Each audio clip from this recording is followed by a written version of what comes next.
Okay, we are very pleased to bring back to Puck Poolies the international music icon that I also know as my rival, my nemesis in fantasy hockey. Michael Bublé is back. And Mike, Yes, sir. Vancouver Canucks, as your team is called. I kept it a secret just to keep the listeners entertained. So can you just fill us in?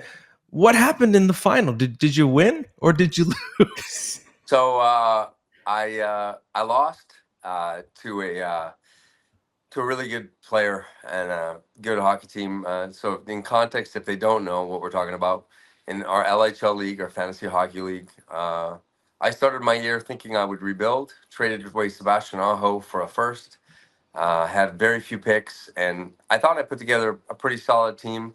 By the end, I was battling for first, and I tried to make moves to make myself a contender, and I had a good solid team. But I got to be honest, man, I have to call a spade a spade. Malcolm Aboud, who I played against in the finals, he was perfect. Like, he really played the game perfectly. And if anybody knows fantasy sports, okay, yeah, luck is great. You know what I mean? And the skill of drafting is great. But when it came down to the last week, the moves that he made were they were incredibly savvy moves. It turns out that he's just as smart as we all know he is. And he basically blocked me from being able to get the categories I needed. And man, I don't know what else to say, but that um, I've been in many fantasy championships now, and I've won and I've lost. But this is, for my money, the toughest one, because the competition, I mean, dude, you watched what he did. It was elite. Like, literally, the moves he was making Mhm. were to make sure I couldn't make moves. I couldn't, that's a little luck too. You know what I mean? Guys getting injured and being able to move guys around, or man games and things like that. But got beat by a better player. Yeah, and it's a great segue because earlier in the show, we were talking about one of the tips of the week, which was to mirror your opponent, be obsessed with your opponent, follow what they're doing, and make moves to block them. So, yes, the team that won, known as the Mayors, did a great job. And also, Mike being really classy in defeat here. I didn't expect that. I thought I thought that you were going to try and throw him under the bus for Oh, adding too many games. So I'm impressed. I got to say, I expected less of you, and no. Oh no, man, he is not I would never say he was a cheater or dishonest. He's a lawyer. Okay. yes. So he knew exactly how to straddle the line of, I would say, taking advantage of the opportunities and rules that existed, as opposed to, like, breaking any. He bent and didn't break. But listen, it's over, and I obviously I lost, but it's a man. I get like emotional about it, because it's a great league. It's a great league. This is what you listen. When you play fantasy, what you hope is you end up meeting a bunch of great guys who trash talk and become great friends.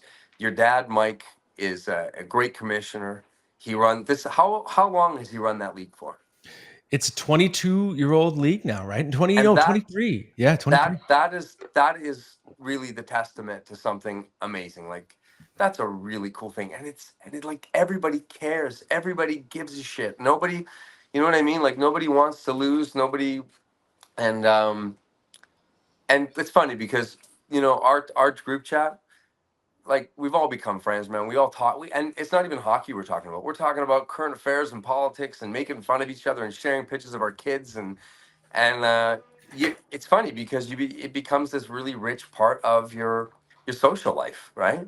And yes, winning is awesome and losing hurts for a while, but um, when you look at it all in context, it's like, this is kind of that's what it's about, man. You know? Yeah, it's true. It's very beautifully put, and I think it summarizes the league really well. And through that lens, given that I agree, this league really matters to a lot of people. Where does this rank for you in terms of your greatest defeats? Because it was a tough one. It was a very tough one to take. The burden was a little less, because I don't think going into the season I had any expectations of even making the playoffs. Mhm. Um, I just think that it shows just how incredibly knowledgeable I am. And that I'm masterful when it comes to understanding this game, and humble when it comes to me. Now, it hurts. It hurts, man. It's an important league for me. But I told you, like this year, I went to the finals of three of my football fantasy leagues, which are like the big ones for me. I lost in each of those finals, and I went to the finals here and got knocked out in the semis in the other two. And, like my wife she's like, "What? Are you okay? You something did something? Is spicy margarita the single not working well?" And I'm like, "No, it's going great." And she's like, "What's wrong?" And I'm like, "The fantasy." And she goes, like, "It's not real, Mike. It's not real." And I'm like, "You don't know how real it is. It doesn't get more real, you know." Oh God, So it's pain. It's so painful. I can only imagine that it's it's got to be close to the same feeling that Maple Leaf fans feel every single year. A little pot shot just thrown in there. Hey, great. nice. Hey, can we talk about that? I'm sure you have, but man, I'm a big Auston Matthews fan. I love him as a person. He's a cool dude, and I'm so happy for him. I hope he gets 70, man. And like I didn't think he was going to, but now I'm like, is he gonna do this? Yeah, he can do it in bursts, so you never know. He can flick a switch at any time, get hat tricks 2 games in a row. Right? So yeah, I think he could get none the rest of the season. He could do it all in the next 2 games, which Yeah, is man. If that's the anybody fun. could, if anybody can, it'll be him. That's right. So I think what you've made clear here is you're way better than Matt is, because No, I Matt wouldn't say that. But what did you feel about your playoff performance, Matt? Uh, I just got to get something out of my car. Just one second. Hey, you know what? But I think I could be most proud of, and this is no joke. I believe that Matt is the villain of our league. Literally, like what? Yeah, I agree. And it's because he's good. He's very good at this game. He's good at all of it, drafting. And then the fact that I could start to be even looked at as close to that hated. And I knew I would, by the way, I knew I was hated. Like, guys, no one wanted me to win. Mhm. They were so happy. Like, and this isn't a joke. If I won, I was going to take out a page in the Toronto papers, Yeah, this is true. dumping on these guys and saying, like, the king is here, you know? And I was even, like, literally, I even called my publicist and I was like, can you cost this out for me and tell me how much it's going to. Yeah, Oh, I never that's would always have. true. I never, and he knew it. Matt wrote me. He's like, you will never let us live this down if you win, with a bunch of FUs next to it. Yeah, that's all accurate. I definitely do think that you were cast as the villain in this league this year, which is a fun role to play. And I'm curious, it's a kind of a transition to the next question because this would be a good villain move, and Yeah. I've done this before. But you had multiple Canucks on your team. You had Mm. Brock Besser, JT Miller. Did you try to leverage any of your relationships with those players? And you fire Brock a text, "Hey man, do you mind taking a few extra shots if it's a blowout tonight? I'm down by 5 shots and it's Sunday." Do you ever try and leverage those connections? No, I could never do it, man. I mean, I would never do it. No, but it's funny because I actually was thinking about what you're talking about. Is I got to know Cam Talbot when I went and did the All Star game, and Cam sent me like a picture of he was on holiday with his fam and stuff. Great cat, really great dude. And I was like, dude, I just traded for you and for my fantasy playoffs. Like, hey, you know what I mean? We'll share a drink together if when you help me win. He never replied. Oh, And I was like, oh no, did I give it to this day. I'm like, did he like read that and go, what a dick? You know what I mean? I don't know. And like, oh good, I really needed that extra pressure, Bublé. Um, but Ghosted by so Cam no, Talbot. so Wow. no. It's funny because I was friends with Bo Horvat one year. I was in the finals and I lost by one shot, and I had Bo left and he had nobody, and I that night I was like, should I call him and should I just say that? Should I just tell him the truth? And I didn't call him, and he didn't get the shot. And like I told him later, and he was like, "Oh, you could have called me." And I was like, "Yeah, but I couldn't. Like it would be like somebody coming to me before a show and saying like, "Hey, can you just do a shout out?"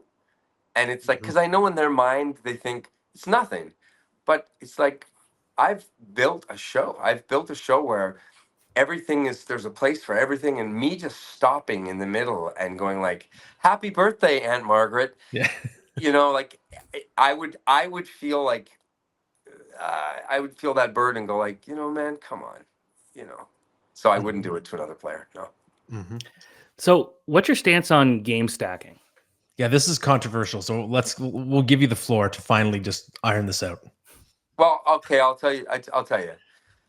In every other one of my leagues, there is no chance of game stacking simply because there's been a rule set in that there's an acquisition limit, and either 3 a week, or if you have a 2 week battle, 6, and so there is no discussion because you get your three. Hey, I don't even care if you have man games on the guy. You get your 3 ads and it's over. And I truly prefer that because like even in this thing with Malcolm, or even in your the weeks before I played your father, and he had or I had more man games than he did, but he had way more. I think he had more goalie starts or something, Mhm. and it was like, and it gets difficult because now you start to do the math and you go, well, yeah, he has more man game, but I can't beat him on those goalie stats. Do you know what I mean? And depending on how your league and the rules are set up, it really can become convoluted, and then you start to get the biggest problem you start is facts and feelings. Okay, so like he would make a pickup, or Malcolm would make a pickup against me, and I would go, man, you've just added another game, and he would say, no, the league rules Mhm. specify that I can drop a player if I think I'm getting a better player. Well, now you're just into someone's perception of, is that player a better player, and or what, because he's owned at 80% and this guy's owned at 50%. That's better because in the last 3 months, if I look at the rankings, he's 250. You get what I mean? Mhm. It gets far more complicated when you allow for any of those rules to be manipulated. Yeah, the semantics, they do get really convoluted, and the debates get kind of crazy on the board. I'm sure anyone listening, I'm sure all of your leagues have similar days where you just get in the group chats just ablaze with some kind of rules debate. It's just the way it goes, right? Mhm. Uh, Mike, I wanted to know as well. Obviously, I was there and saw that you were just cooking. You were cooking during the All Star weekend. I think a lot of people agreed that. I think you gained some new fans as well. Mm. And I'm curious, what was it like in the aftermath? Did you gain some street cred? And just what has it been like? Have people been talking to you about the All Star game? Yeah, I mean, even today when I was doing stuff, the interview, the TMZ stopped me and they were asking me about it, and they were joking about all this stuff. And um, the one thing, like there's positives and negatives always from whatever you do. Um, by the way, through all of it, I never ever sold you out, Matt. Not one. And I had a million chances because I never said, because everyone between us, of course, everyone knows that you're a mushroom dealer, and that's fine. I didn't see this one coming. But you know what I mean? But then, like, I just feel like I've kept myself really clean.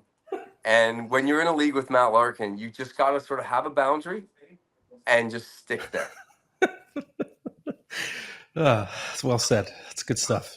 Okay, so you did the collab with Jason Derulo on Yeah, Spicy Margarita, but yeah. what can you say about that? And I guess maybe what's next for you? Working on a film, actually. Gonna start working on another record. I got a pretty strong concept. Uh, just I've got big things that are coming up, but I can't announce them until I've got, like, it's weird. You sign all these clauses and stuff. I'm having fun. I'm having so much fun. It's been a really cool part of my life where, as much as music is always going to be the foundation, uh, it's been really fun to be a brand ambassador for different things, for Bubbly and for Asda in the UK, and I have a whiskey that I'm really proud of called Fraser and Thompson, and um, it's been so much fun. It's really fun when you like what you're doing and you like the product or you like the song. It's really hard to go and have to sell your wares when something's not real. And I've been there where, you know, and I promised myself I would never do it again. I'd never make a decision based on money. So even with the whiskey, it was like guys, not between us, because I think it's sort of a thing that everyone knows. Celebrity branded alcohols are usually terrible. And it's nobody's fault. It's, Mhm. you offer the celeb a bunch of money and they just have to sign their name, and maybe they'll do a couple posts, and but I went with my wife and I bought and invested in a distillery and a company with this incredible master distiller named Paul Circa.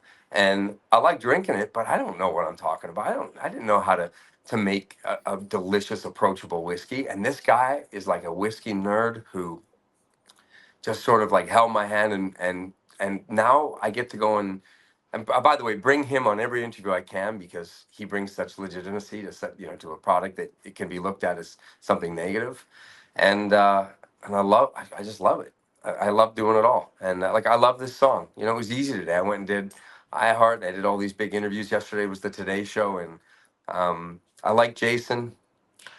He's an ambitious, hardworking cat who's been nothing but stand up, and it's a great song. I'm just impatient because I want it Mhm. to be a hit now. I long for the days of like Elvis, when you go and cut the record and you send it to one DJ and he just plays it through across the nation, and in 3 days your song is huge. And it's just not how it works anymore. And so it's on me to sort of like understand that there's a process, and it takes time. And now, like, the music video just dropped yesterday, and it's like, oh my God, and you wait for a story in different countries, and it's just too much for me. I drive everyone crazy. I feel you, and it's a great video. It's out there. You can find Oh, it thank you. everywhere. And what's that, Mike? Say it again. I No, lost it for a sec. I just said thank you. Oh yeah, Thank you of for course. saying that. It's Yeah. awesome, and the track is awesome. My kids have heard the track; they dance to it as well. So that's a good sign. The young generation is really That dude, enjoying it. that is the sign, because Yeah, they are going to tell it like it is. exactly. Right. It passes that test, and I'm excited for you, Mike. And it's always a pleasure. Thanks for coming on. Thanks for being our first and our last guest on Puck Poolies, Hey, I'm so and for happy. being classy in defeat. I'm impressed. I didn't see it coming. So He deserves it. He did a great. I mean, he deserves it, man. I can't. What can I say? I hate it, but it was just so well played. that's true. Well, thanks, buddy. Thanks for coming on. Okay, guys, thank you.